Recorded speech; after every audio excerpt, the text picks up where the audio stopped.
Federal Drive is presented by GEHA, Government Employees Health Association, proudly providing health and dental benefits to federal employees and their families. Visit GEHA.com. Every year, agencies award billions of dollars in grants and other federal funding to finance infrastructure projects across the country. But few of those dollars come attached with cyber requirements, despite repeated warnings that foreign hackers are targeting power utilities and other critical infrastructure.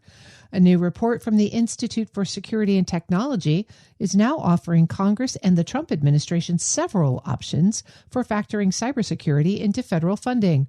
For more, Federal News Network's Justin Doubleday spoke with IST's Senior Vice President for Policy, Nicholas Leiserson.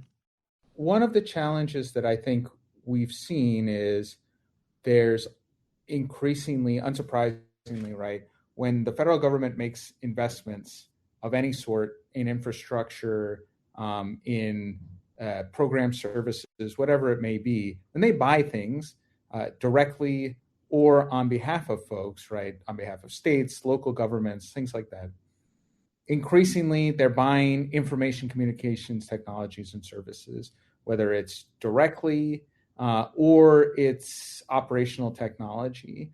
And there's a broad consensus that probably it makes sense that those things should be secure, that you want to buy things that are secure by design, that you want to have intentionality about what you're investing in so that it will be cyber secure, especially when it comes to critical infrastructure. However, what we don't see is consistent application of cybersecurity requirements associated with these programs. And in fact, if you look at the major spending bills Congress has passed the last couple of years, 5-ish years, only one of them, the bipartisan infrastructure law in 2021, has real cybersecurity requirements that are tied to the grant program. And that's for one agency, the Department of Energy. So only a fraction of the total dollars and the total number of programs that are in that law. Yeah, let's talk about that specific example, the Department of Energy and what they do through CSER's oversight, I think. What's working there and what isn't? Because I think the report has some interesting kind of duality, details on the duality of that program. In the bipartisan infrastructure law, there were a number of new programs at the Department of Energy for a wide range of upgrades to the grid, right? A bit prescient because we're now hearing a lot more about the grid. And foundational to the programs in BIL, there's a section in the law that says any of the investments that are made under this act need to have a cybersecurity plan that is submitted as part of the project proposal that you're getting money for, and that is then reviewed by CSER. And on the plus side, that's great for a couple of reasons, right? One is this is not a common thing that we see. This is Congress very intentionally saying, we know that there are threats to the electric grid. We know we're making generational investments to improve the performance of the grid. We should make sure that those investments are secure by design. Also, we know that the program offices who are going to do the grant making are not necessarily going to be cybersecurity experts. So we're going to have the Sector Risk Management Agency that we have in the form of CSER do reviews. However, there are some challenges, right? One is this is sort of, even with this section, it's a may, not a shall.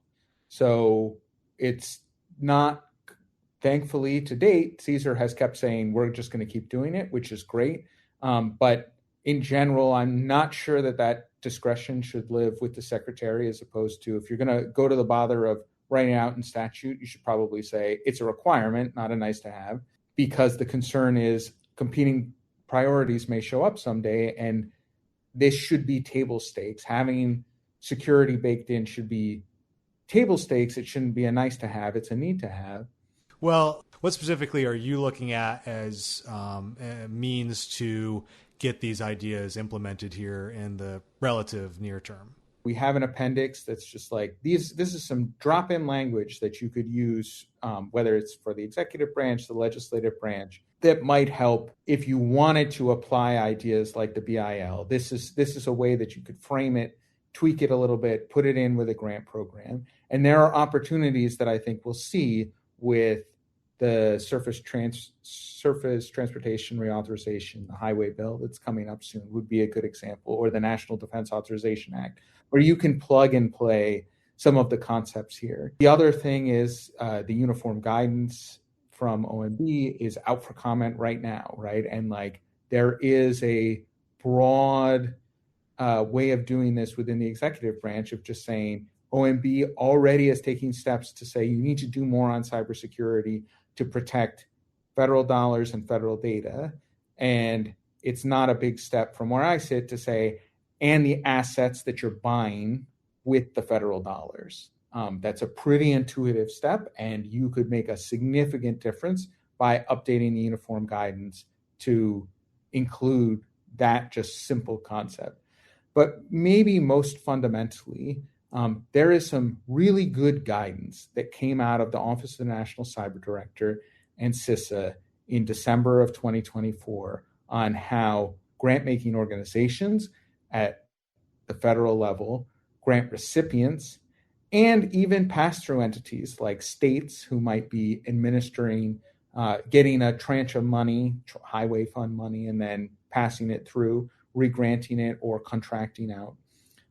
There's guidance for all three of those levels on how you can incorporate cybersecurity into project plans.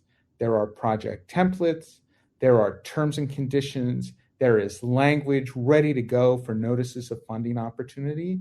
Like this is a turnkey solution that unfortunately we've not seen a ton of pickup for. And I think that is the most proximate way to just say, the more grant-making organizations can pick up, look at this playbook, say, we tried it, we used the no-fo language, used the terms and conditions, this is what we saw on the other end, here's how to tweak it. It is a well-considered turnkey solution for this kind of problem that just needs, I think, some more oxygen, some more sunlight in terms of awareness raising, and then maybe a little bit of a push from policymakers to say, oh, yes, now that we see that this tool does help close that last mile gap, here's how we can incentivize folks to use it. That's Nicholas Leiserson, Senior Vice President for Policy at the Institute for Security and Technology, speaking with Federal News Network's Justin Doubleday. You can find Justin's story at federalnewsnetwork.com.